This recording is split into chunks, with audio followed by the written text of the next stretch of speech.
Hey guys and welcome. This video is on the plugin Player8 and I really like this plugin because it emulates real life a little bit better. So as you pick up items you get heavier and therefore slower. So in the config file there's lots of default amounts that are already set up.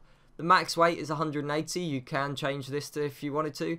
And then there's loads of set configs, so for instance an anvil weighs 2, an apple weighs 0.3, an arrow weighs 0.12. And you can change all these are all configurable. But the default amounts seem alright. If you actually wanted to change something, I'd probably change the max weight. That's probably the easiest thing to change if you found it was adding up too quickly. Then you have certain percentage brackets. So up to 24% you're classed as light and have a speed percentage of 105. And then it displays a message. Between 25 and 49 you have a speed of 95 and you get a message, you're getting heavier.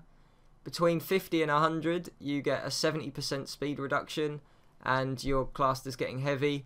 And then at 100% you have a 50% reduction and you're really heavy, so you're walking at half the speed.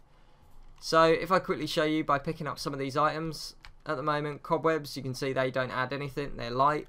Diamonds I've added a little bit and you can see it's coming up in this bar here. You can also enable or disable this in the config file, but I like it for this video. So as you can see, be careful, you're getting heavier. You're getting heavy, you need to lose weight. So as you can see, my slow-in's getting there. Pick up many more and I'll get full. So as you can see, oh no, what have you done? I'm really slow now. But don't worry, you can still pick up items. All it does is gives you a disadvantage because your bag's getting full. You can walk slower.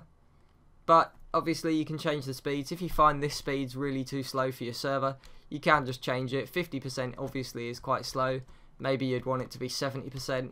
You can mess around with it, but I do think this is a great idea. It does make survival a little bit harder, makes it a bit more realistic. Tie it in with a few other plugins and I think you could have a great survival server. There'll be a download link in the description below, and as always guys, please remember to rate, subscribe and comment. Cheers!